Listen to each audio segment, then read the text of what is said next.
como fazer ênfase passiva só comprando ações multiplicadoras? Renda, beleza. Excelente pergunta da Sônia. Sabe por quê? Porque fecha com o que eu acabei de falar de renda. Excelente pergunta. Porque o que as pessoas pensam? Que renda passiva é o quer que cai todo mês na tua conta sob a forma de dividendo. Eu só tenho renda passiva se todo mês cai um querzinho na minha conta. Agora, Sônia, se eu te disser o seguinte, 2 investidores.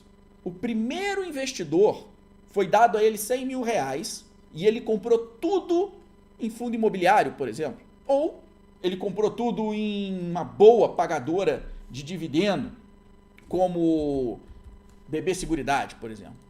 O outro, mais maluco, falou assim, eu lá quero saber de dividendo, eu quero multiplicar essa bagaça aqui. E nos últimos 5 anos, comprou tudo em Kepler, já que a gente está falando em Kepler aqui. Ok? Bom, então, que a gente deu essa grana para ele, nos últimos 5 anos, digamos que ele acertou a mínima de BB Seguridade, pagou no menor preço, em 2018, tá? 2018. Ele tem uma rentabilidade acumulada de 100%. Aí o outro, que pegou a mesma quantidade de dinheiro, então um transformou 100 mil em 200. Eu nem me lembro agora quanto que a gente deu, mas 100 mil. Deu 100 mil. Um transformou 100 mil em 200 e recebe 8% de dividendo anual, criou a renda passiva dele, porque eu recebo esse dividendo. Só que o cara que comprou a Kepler, que é uma que a gente está comentando aqui, e também pegou na mínima de 2018, ele teve uma rentabilidade nos últimos 5 anos de quase 1000%, para arredondar 1000%. Então, o cara transformou 100 mil em mais de 1 milhão. E aí? Quem tem mais renda passiva? Por quê? Se Kepler, um exemplo, pagar 4% de dividendo de 1 milhão, é mais ou menos em valor absoluto do que o outro que recebe 8% de 200 mil. Essa é a primeira pergunta que você tem que responder.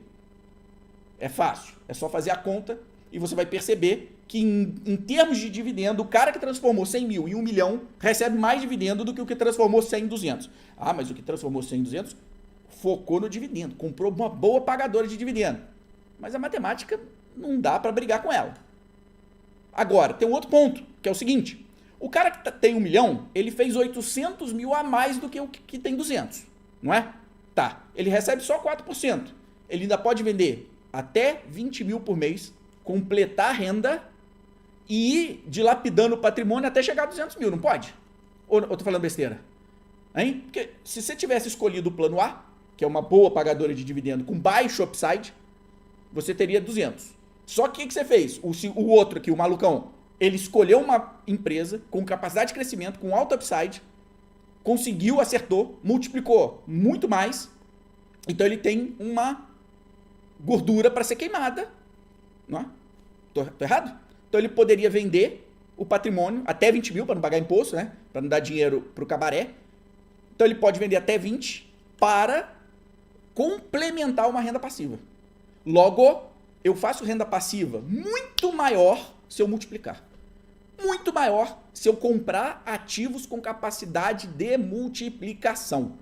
É infinitamente maior a sua criação de renda passiva. Então, a partir de hoje, para quem me acompanha aqui na Super Quarta, e já pode avisar para os seus amigos que focar em dividendo pode esconder a sua criação de renda passiva no longo prazo e transformar o que poderia ser uma linda construção de uma aposentadoria num plano frustrado por escolhas erradas e ficar nesse círculo vicioso de que recebo um dividendo, recompro da mesma coisa, recebo um dividendo, recompro da mesma coisa, que esse é o segredo, quando na verdade não é. Porque senão, o cara que comprou Itaúsa nos últimos 5, 6 anos, mesmo que fosse 100 mil, já estaria milionário e não está. O cara que comprou Itaúsa nos últimos 6 anos, 5, 6 anos, mesma janela que eu brinquei aqui com essas outras, então 2018, ele teria algo em torno de 90% de rentabilidade se ele acertasse a mínima de 2018. 90% de rentabilidade em 5 anos não leva ninguém à criação de renda passiva. Tá? Então fica presente para isso. Então você cria renda passiva multiplicando dinheiro. aumentando o teu patrimônio, a tua base. Por quê? Porque se eu tenho 4% de yield em cima de 1 milhão, é muito mais do que 8% de yield em cima de 200 mil. Eu vou receber muito mais dinheiro e vou ter uma aposentadoria.